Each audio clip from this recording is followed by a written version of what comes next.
मैं Pradeep Kumar public inter college पट्टी मोड़ाकाट से प्रवक्ता रसायन विज्ञान।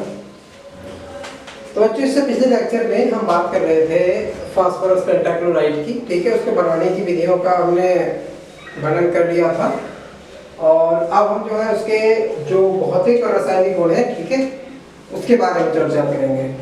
तो हमारा टॉपिक जो है वो बीटा के तत्वों में नाइट्रोजन परिवार में, ठीक है, कौन सा है, TCl5 यानी फास्फोरस पेंटाक्लोराइड।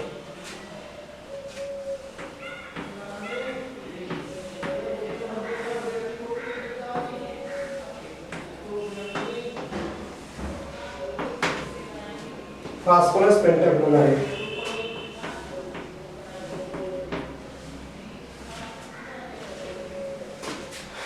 तो हमने जो बात कर ली थी, ठीक है, इसको बनाने की बात कर ली थी। अब कुछ भौतिक गुणों की बात कर लेते हैं अब हम।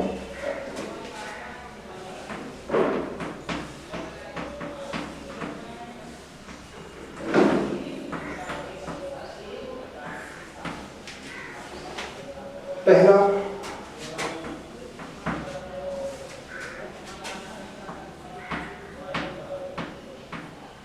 शुद्ध TCl5 एक रंगहीन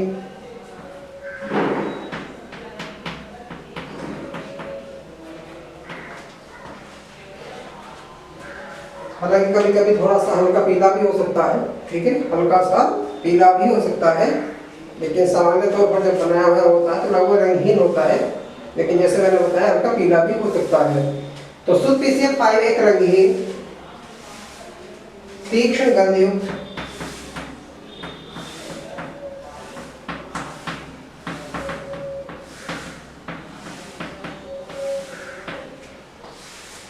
तो शुद्ध फास्फोरस पेंटाक्लोराइड रंगहीन तीक्ष्ण गंधयुक्त क्रिस्टलीय ठोस है।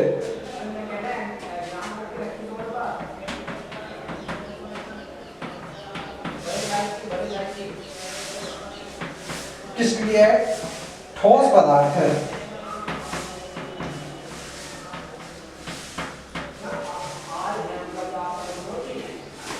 तो शुद्ध TCl5 एक रंगीन तीक्ष्ण गंधयुक्त क्रिस्टलीय ठोस पदार्थ है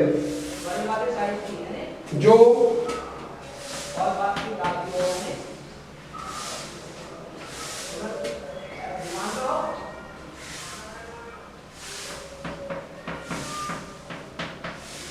गर्म करने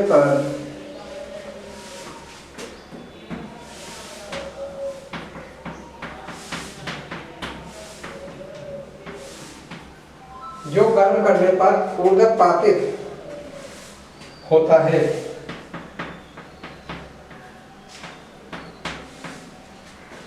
तो शुद्ध फास्फोरस पेंटाक्लोराइड एक रंगहीन तीक्ष्ण गंधयुक्त क्रिस्टलीय ठोस पदार्थ है जो गर्म करने पर ऊर्ध्वपातित होता है, ठीक है। जबकि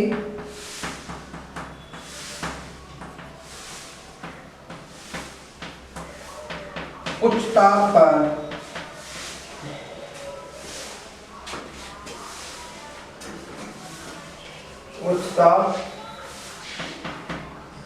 व दाब पर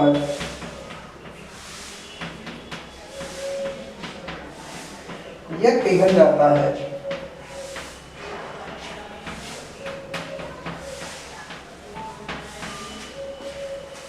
जबकि उच्च ताप व दाब पर यह पिघल जाता है। दूसरा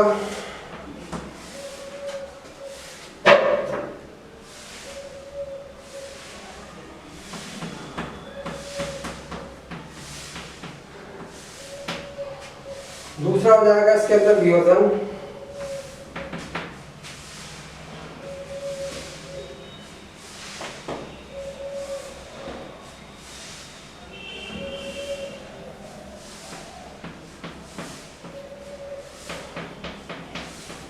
उस ताप पर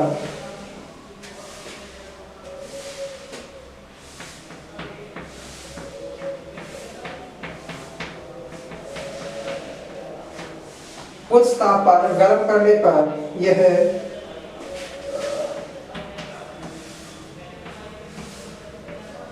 PCl3 व क्लोरीन में वियोजित हो जाता है।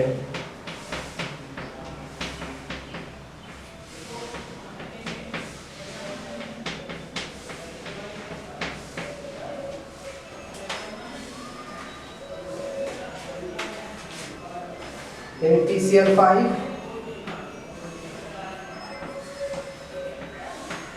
PCl3 plus Cl2।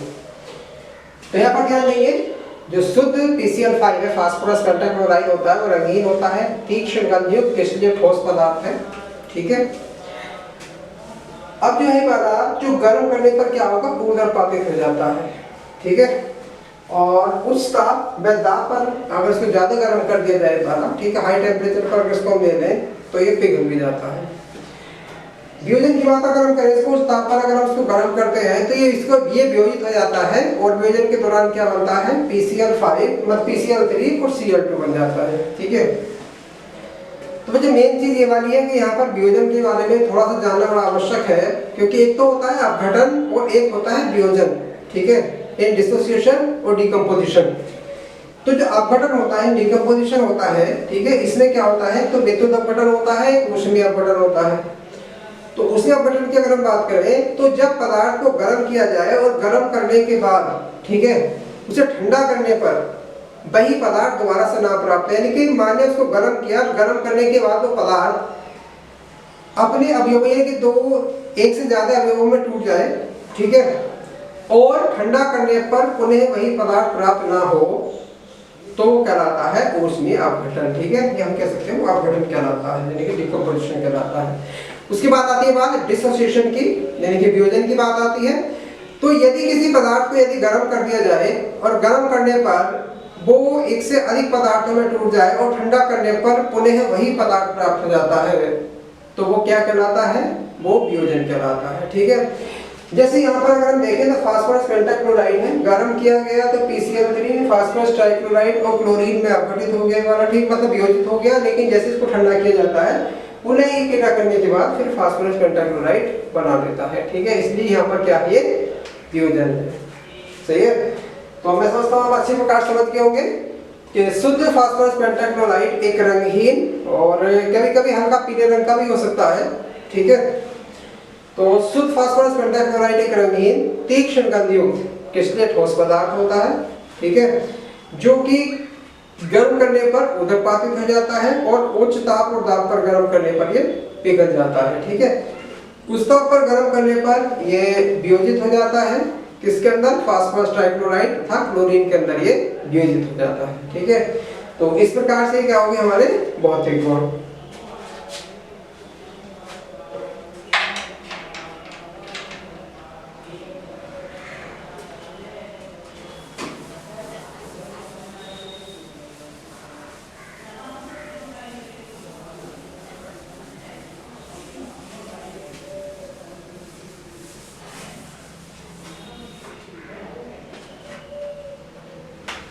उसके बाद हम बात कर लेते हैं रासायनिक गुणों की।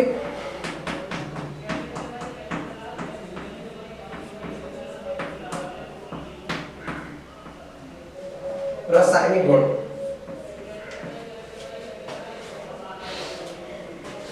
तो सबसे पहला इसमें जल के साथ अभिक्रिया।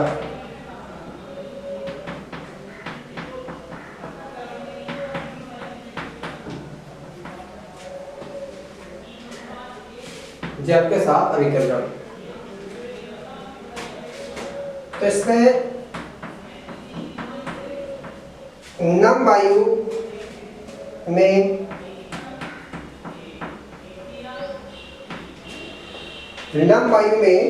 जल अपघटित होकर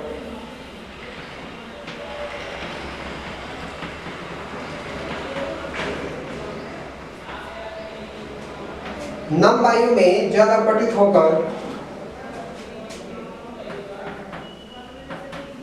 यह POCl3 देता है,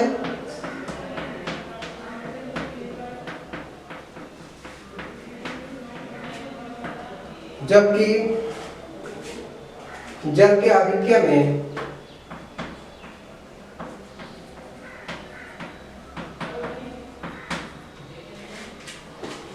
जबकि जल के आधिक्य में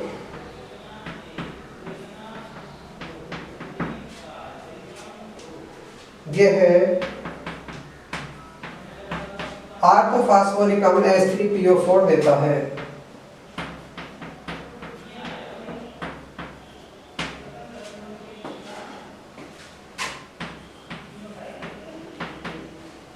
PCl5